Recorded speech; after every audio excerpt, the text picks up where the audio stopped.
We are 1 week into Dallas Cowboys training camp, and it is starting to look like an unlikely veteran could take Deuce Vaughn's spot on the Cowboys' 53-man roster. Let's get into it and other notes around camp, including new defensive ends for the team. Let's go.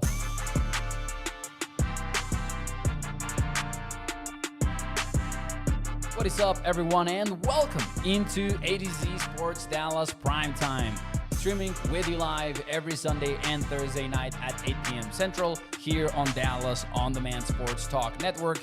And as always, catching up with you guys Monday, Tuesday, and Wednesday with quick hitting videos, but not tonight. Tonight, we are live, and NFL football is taking place, actually, right now. The Hall of Fame. The Texans are playing the Chicago Bears, so I'm sure you might have that somewhere in the background if you are into preseason football at all, because I know people make fun of the Hall of Fame game, because, man, it's rough. Second stringers sometimes don't even play in that game. It's wild. Caleb Williams, the first overall pick, the rookie, was not going to play ever, so that makes a lot of sense, I guess, for the Bears. But for football fans, it's a little bit underwhelming. But still, football is on the TV. Tackling is happening. Passes are being caught. Running backs are carrying the rock. An exciting time to be alive. But in more relevant news, the Cowboys are 1 week into camp. They reported last week. Now we've got a full week of work to talk about. Pads have come on. Multiple practices have taken place at full go, live contact, all of that. There's so many things to take away from those things.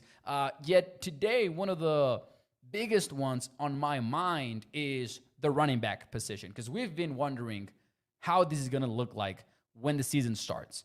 We are wondering about who's going to be the top dog, right? Is it going to be Ezekiel Elliott with his veteran presence and his workhorse style? Is it going to be Rico Dowdle, who has been more explosive, especially as of late?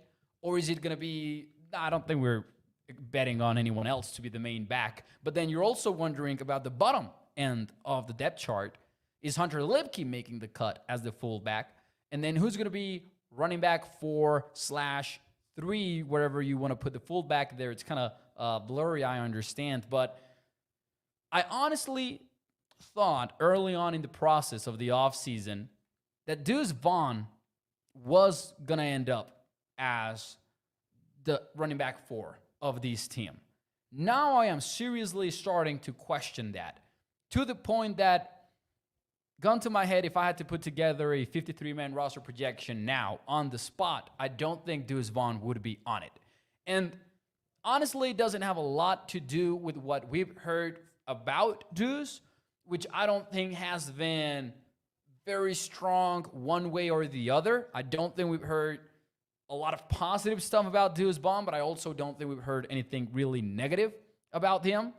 We know they're working him out at wide receiver, and he's doing several things, right, to kind of like provide value to the Cowboys offense. They started doing that in minicamp/OTAs, and they're still doing it on training camp. So there's two ways to interpret that.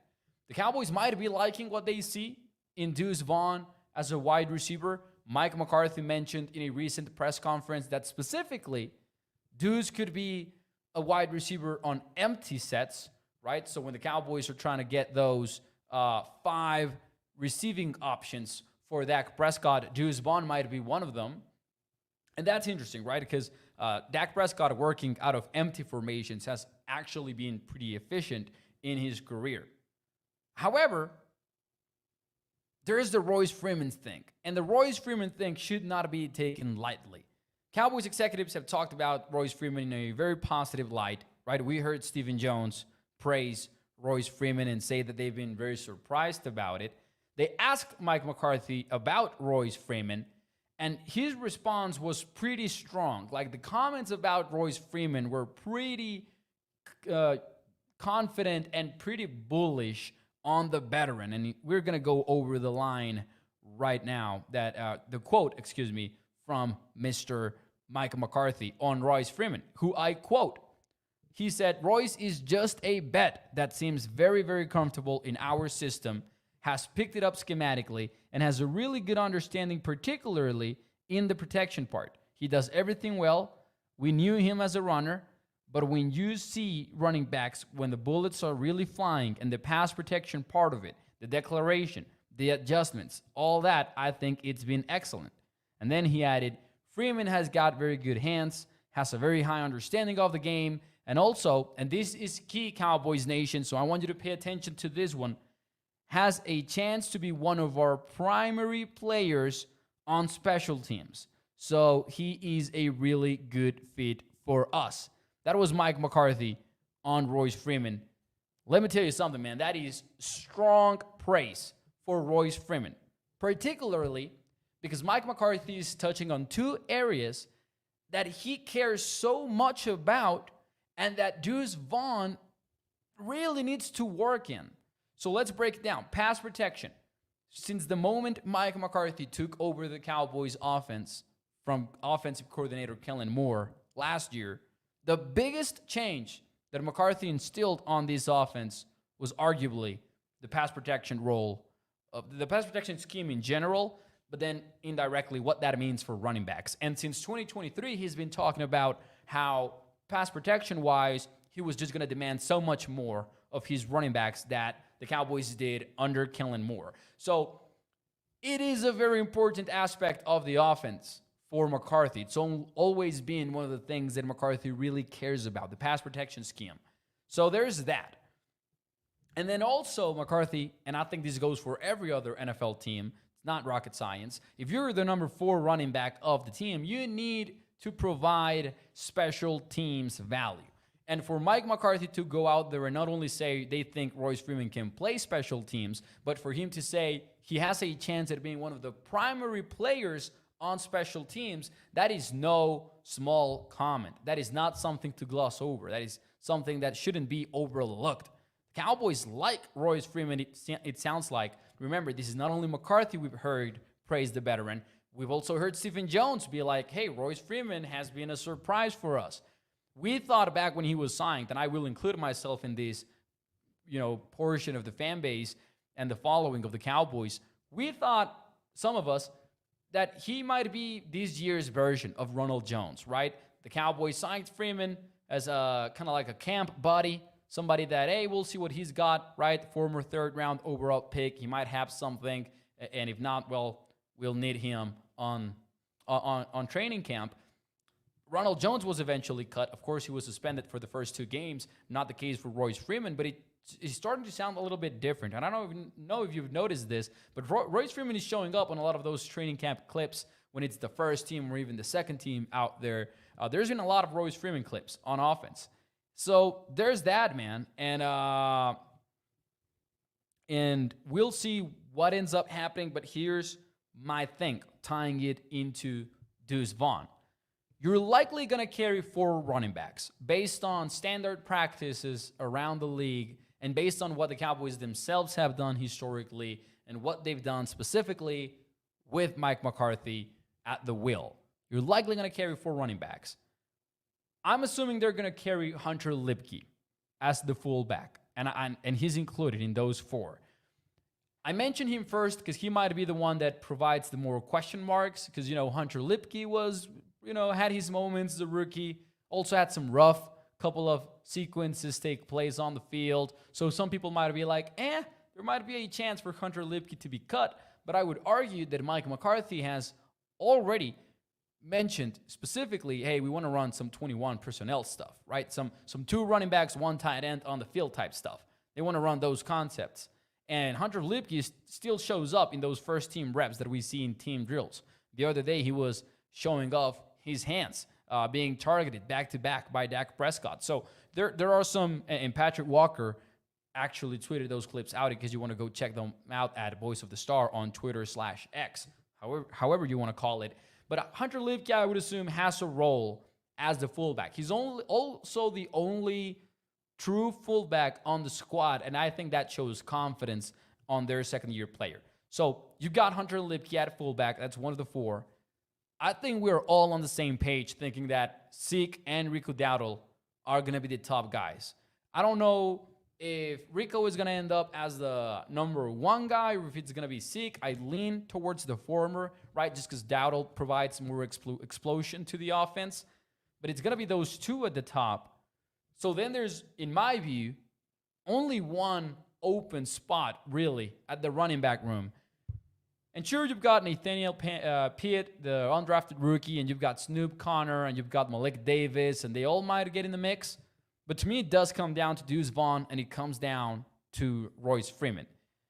And there's two things that Mike McCarthy cares about a whole lot, and that's pass pro, and that is special teams. And he is going out of his way to say, hey, you know what? Royce Freeman shines in those two areas. Now with Deuce, a special teams conversation is a little bit it's a little bit complicated. It gets complicated because in our minds, Deuce Vaughn should provide value as a returner. Now, punt return wise, he's not going to play a whole lot because the Cowboys already have Kevontae Turpin, so that one is taken care of. Kick return wise, that's a little bit different because with the new rules, you ideally want two returners on that return zone where there can only be two players lined up. Expectations are seemingly for teams to have two guys in there at all times. So Kevontae Turpin is going to be one.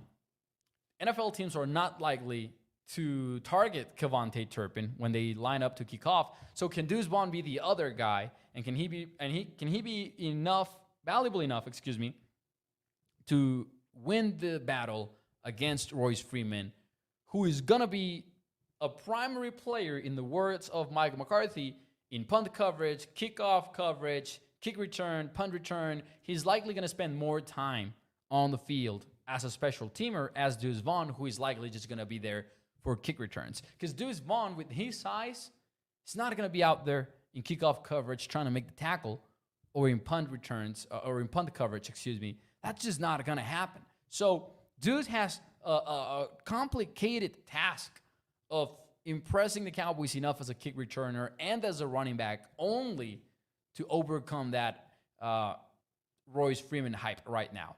And the thing about Deuce, man, going back to his rookie year, and I want to make a brief clarification in a bit here about the fact that I love Deuce, and I don't want this to be the case.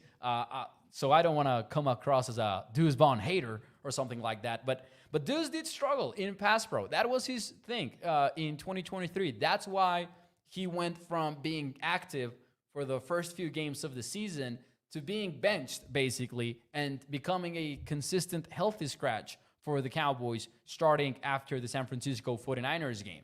The Cowboys lose that game, and a week before that at least, was it 1 week or 2 weeks? When the Cowboys played the New England Patriots, Deuce struggled in pass pro. Like, it was rough. There were some plays where he wasn't being overwhelmed by opponent's size and all that. It was more than anything, he's not seeing things well, and he was missing assignments. And that part might be promising in the sense that is more fixable than his size, right? He's not going to grow, like that's him, but he might improve in the vision side of things. But he did struggle. He missed assignments as a pass protector. Meanwhile, Royce Freeman is being praised for his pass protection. So you can see why he could be at a disadvantage there. I don't think the Cowboys are going to carry 5 running backs. And here comes a clarification. I want Deuce Vaughn to win this job. I don't care how I'm going to say it. And I'm going to be very honest with you, just because I think he's the more fun player. I think we all want to see the Deuce Vaughn vision come true. You want to see that shifty playmaker that can be a weapon as a receiver, that can be a weapon in the running game, that can provide that unique playmaking style that he had over at Kansas State. And we want him to remind us of Darren Sproles when he's out there on the field playing at that size. I think that much is obvious for Cowboys Nation. I think Deuce Vaughn is a more exciting player than Royce Freeman, obviously. But the Cowboys might not even be, or at least the coaching staff might not even be thinking that much about the upside, because they're here for 2024, and they don't know if they're going to be back. So I don't think upside is going to play a major role in a decision such as this one. If they believe that come game day, Royce Freeman is going to give them a better chance of winning the ball game, that's what they're going to go with. I don't think upside is going to be a big part of the discussion here, or not enough of a tiebreaker to give the edge to Deuce Vaughn. Deuce Vaughn has to prove that on game day, he's going to provide more value to the Cowboys than Royce Freeman is. And that's going to be tough, I think. That is going to be tough. Let's see what you guys have to say, though.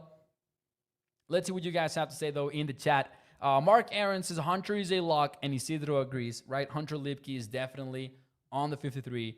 Gregory says that he's going to be the starter. Deuce Vaughn is going to be the starter, says Gregory.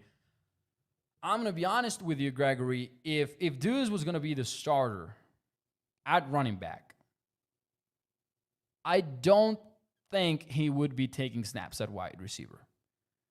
If he was going to be the starter at running back, he wouldn't be taking those reps. And on the flip side, if he was going to be starting as a wide receiver, he wouldn't be taking reps at running back. It would be a complete position change, right? Because he needs the reps. Like, if you're going to make him the starter at any position, yeah, he's going to need the reps. Or I don't know if you mean like down the road or something more specifically. Let me know in the chat, of course. But that's how I would view things. I don't think Deuce is set up to be a starter. And that's okay. I don't think there's anything wrong with that. If he stays on the roster, it's going to be a significant win, I would say, for Deuce. Let me go to this screen here. All right, there you go. Patrick says it would be sweet to see you grow a massive beard, at least 8 feet long, 8 inches long. Patrick, you see, I would accept that a challenge because I'm not one to back down from challenges, but I literally cannot do that. So there you go, Patrick. Otherwise, it would be awesome. I would look like, as Dwight Schrute would say, like how does he say it to Ryan's friend in The Office? You resemble a certain J.R. Tolkien character. J.R.R. Tolkien character. It's just a funny moment from The Office. Katharina said earlier on the show that she was also hoping for Deuce Vaughn to make it, I think. I'm trying to find that. I just lost that comment. Sorry about that. But shout out to Katharina. Shout out to everyone who is in the chat right now. Appreciate you joining the team. Pesky says, Deuce looked horrible last season at return. And that was even with like limited opportunities for Deuce. And obviously with the new kickoff rules, we just don't know exactly what to expect. It's going to be tough to evaluate that. I was watching the Hall of Fame game earlier today, and the first kickoff returns went to the 26-yard line and to the 25-yard line. So obviously we are excited about the returns being back, but also there's a very strong possibility that that's just what's going to happen. You know, maybe not a whole lot of excitement as we thought, but maybe also NFL teams are keeping it simple, keeping it vanilla right now in August, and then come September, they'll start doing some crazy stuff at kickoff return.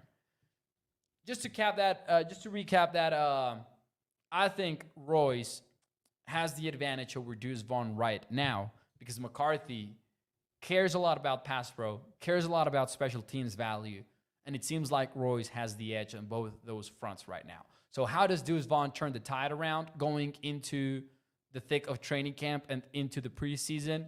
He's got to show that he provides more game day value, not upside. I don't think it's about upside anymore. Game day value to the Cowboys as a running back / wide receiver, maybe, right? In some empty looks, as Mike McCarthy said, / kickoff returner. Not even punt returner, because that's going to be Turpin, right? Bearing any major injury, that's going to be Turpin. So Deuce has those 3 areas to be like, hey, man, cannot cut me. Cannot cut me. But as I said, man, if I had to put together a 53-man roster projection today, I think I'm penciling Royce Freeman's name in there and leaving Deuce Vaughn out. As much as it pains me to say it, and it does pain me to say it, man, I want Deuce Vaughn to go out there and be a short king on the football field and prove that short people such as me matter too. That's what I want, but I don't know if we're going to get it, honestly. Ladies and gentlemen, let's move. Let's turn the page a little bit here. And get into the defensive end signings that the Cowboys made. The Cowboys had Carl Lawson visit They had Carl Lawson visit the Cowboys at Oxnard for a workout. Did not get the job. Man. And that was surprising. I'm not going to lie to you. I thought, hey, this is it. Carl Lawson is happening. I'm starting to think he's hurt. We've known he's been hurt. We know he has an injury history. Starting to look like it's more serious than we originally thought at this point, right? Because this guy is not getting signed by anybody yet. He didn't play a whole lot for the Jets last year. And my argument for that was that, hey, there was a lot of good defensive ends in that team, so maybe he got a little bit varied on the depth chart. But it is starting to feel like, oh boy, maybe he's not in a good place right now. So Carl Lawson, Leaps, Oxnard, unsigned. The Cowboys did add, though, 2 defensive ends. The first one we heard about was Al-Quadin Muhammad, former Indianapolis Colt, former Chicago Bear, former New Orleans Saint. Don't know a lot about Muhammad. I know there was a time where, I might be mistaken here, but wasn't there a time where the Cowboys already looked into Muhammad as a defensive end signing? Cannot remember, man, but have not seen him a lot. He almost did not play in 2023, had a very limited playing time. No, excuse me, he didn't play in 2023. Played, had solid playing time maybe in 2022, but the real year when he had a bigger impact was in 2021 as an Indianapolis Colt. He started all of 17 games with them. He had 17 starts, 6 sacks off the edge. I reached out to a Colts insider from ADZ Sports, man. I reached out to Destin Adams because I said, you know what? I don't know enough about Muhammad. I'm not going to have a lot of time to dive into the details with Muhammad. Here's what I learned from Destin Adams. Now, just to be clear, as Mark Aaron is saying here, he wasn't suspended for PEDs. He was suspended for a portion of the 2022 season for PEDs. Still has 1 game to serve, though. So 2024, he might have missed week 1. So there you go. You might not like to hear that, but that is the case for Al-Quadin Muhammad right now. Now, here's what Destin Adams had to say about him. Muhammad's ability as a run defender of the edge helped him play significant snaps for the Colts during his tenure in Indianapolis. So run defense right off the bat. That's what stands out about him. He won't be a difference maker as a pass rusher, but his willingness and skill as a run defender should offer the Cowboys a decent rotational defensive lineman with a solid floor to compete for a roster spot. That's what Destin Adams told me, and he knows the Colts very well. So Muhammad's biggest calling card, and this also is backed up by the numbers and the film, it seems like, is his ability as a run defender, right? So the Cowboys are getting, I don't know if a replacement for Sam Williams, by the way. I wouldn't call him or Shaka Toney, who was also signed by the Cowboys, more of an inexperienced player on that front, suspended for gambling reasons earlier in his career. Don't know much about Shaka Toney. I don't think most of us know a lot about him. But Muhammad stands out as a run defender. I would assume these 2 guys have a shot at making the roster. You know, the Cowboys do want to improve on the run defense front, so Muhammad is set up to make an impact right away on that area. But we've talked about this. You've got, without Sam Williams, you've got Parsons, you've got Lawrence, and then after that, you've got a whole lot of not experienced players. So you've got, and without counting the players that they just signed, you had Tyrese Wett, you had Bilyami Feoko, I guess, if we're counting him as a defensive end. I'm still not sure how we should be counting him. Darrell Johnson, Byron Vance, and most notably, second-round rookie Marshawn Neiland. Those 5 players combined for 31 defensive snaps, all of which belong to one guy, and that is Tyrese Wett. And not even half of those are played at the defensive line, right? Because he's basically split those 50-50 as an off-ball linebacker and as a defensive lineman. So because of experience alone and because of Muhammad's ability to defend the run, these 2 have a shot at the roster, in my opinion.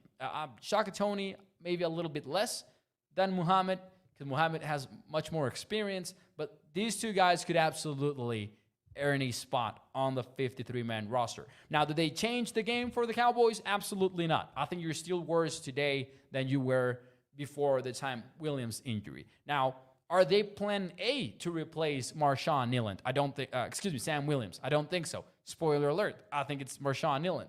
I think that's plan A. I think that's plan B. And I think that will directly impact how much Micah Parsons plays off the ball. Because I think that without Sam Williams, the Cowboys are going to want him near the line of scrimmage much more often. Because the trade-off at that point might be a little bit less worth it. Because you need that presence on the defensive line. We'll see what happens. I do agree with Mark Aaron, man. I would appreciate signing a defensive tackle as well. By the way, to make these moves, the Cowboys did waive Corey Crooms, wide receiver that, undrafted free agent that many people wanted to see thrive. And Corey Crooms, according to multiple reporters, was off to a very decent start. He wasn't the Tyron Johnson of camp, right? He wasn't maybe the guy turning heads around and being like, oh, what's this all about? But Corey Crooms was having a good start to camp as a UDFA. You hate to hear that he's injured, so he was dealing with an injury.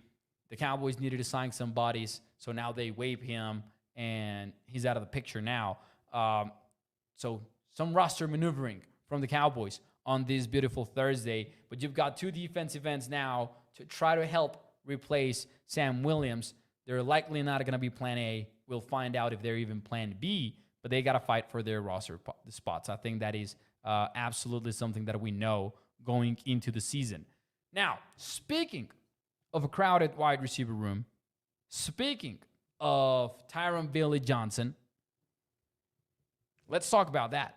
Because, man, Tyron Billy Johnson seems to be turning heads all over practice.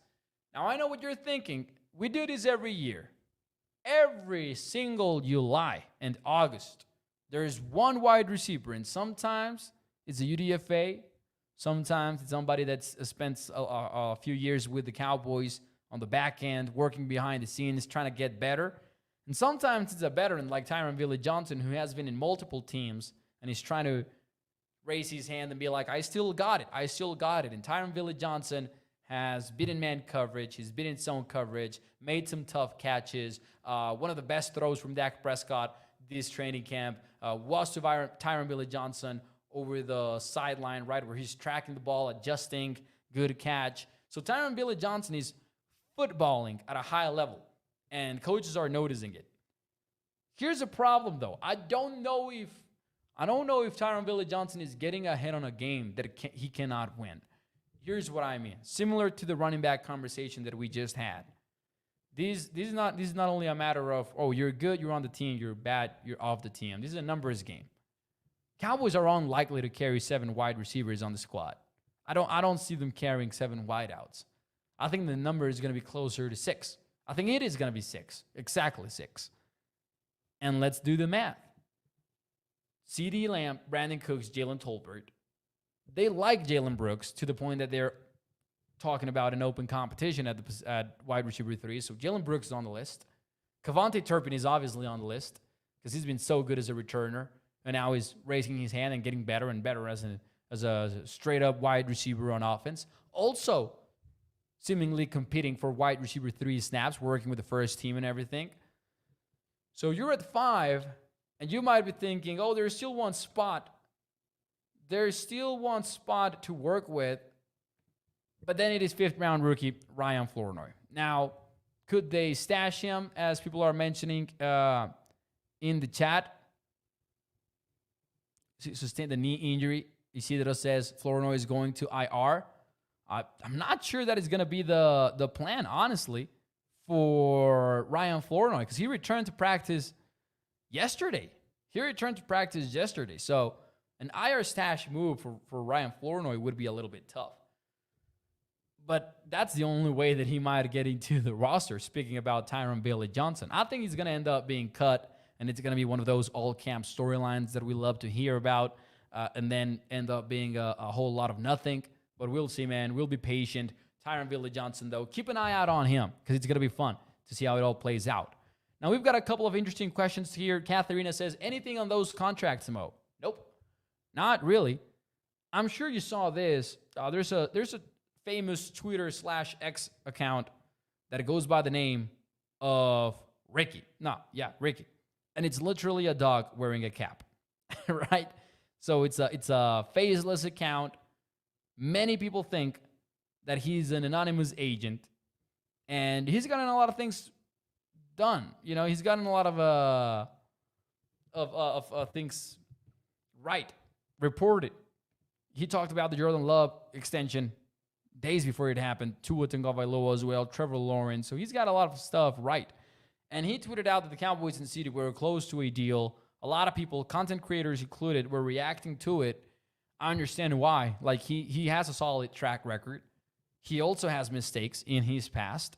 And ultimately, I think we're all expecting the deal to happen anyway. So I think right now it's just a matter of waiting it out. I think CeeDee Lamb is very likely to get done. I also think Dak Prescott is impossible to predict at this point. Now, since early in the year, if not last year, we've been talking about how much does it impact CeeDee's decision to see Dak Prescott unsigned, right? How much does that impact CeeDee's willingness to put ink to paper? Where he is like, can I know who's gonna throw footballs to me in 2025? And then he looks at Trey Lance, he looks at last night's episode of A to Z Sports Dallas Primetime, and he's like, it's not gonna be Rush, is it? He's not even on their contract either. So I understand like CeeDee might be a little bit patient with that too. I don't know if that's true or not, but I could see that being the case. But let's wait it out. Honestly, no news on that front though. No news. Ladies and gentlemen, before I go, I want to share something with you because you guys know how much I appreciate you, and I think that everything that is achieved on this side of things is also you're a part of it, and I know a lot of you read the articles over at ADCsports.com. So I wanted to share this with you, man. This got in the mail. This got in the mail. You're not gonna be able to read it, I think, because it's like transparent. This got on the mail 2 days ago. It's an Editor of the Year award. Shout out to A to Z Sports, man. These awards were awesome. They handed out awards for several categories. So we had Teammate of the Year. Shout out Sophie Weller for winning that one. Patriots beat writer. There was MVP of the Year. And then there was Beast on the Beat. Shout out to Zach Reagan and Mike Payton for those respectively. But I got Editor of the Year, and I'm excited about it, man. It means the world to me. We're just getting started on adcsports.com, so this meant the world to me. But I wanted to share it with you, and I wanted to tell you, thank you for reading. If you ever had read one article, not even from me, but for ADC Sports in general, it means the world to me. Shout out to all of my team. Really happy about it. I had to share it. I had to share it with you guys. Don't take it lightly, and I'm not going to take it for granted either. So thank you for that, and thank you for supporting adcsports.com. Shout out to the bosses, Austin Stanley and Zach Bingham, and of course, Charles Goldman, Evan Winter. Shout out to all of you. Thanks so much, man. And thank you for the comments. I appreciate you. I appreciate your comments, man. It means the world to me. Thank you for watching Primetime, because even if you just watch the show and maybe don't read the articles, still you're supporting ADC Sports, and we're building great things, man. Excited about the future. Hit the like button for me. Thanks so much, man. Appreciate all of you. Enjoyed talking to you about the Cowboys. Enjoy your weekend. Enjoy your weekend, and we'll be back Sunday night, 8 p.m. Central. Bye-bye.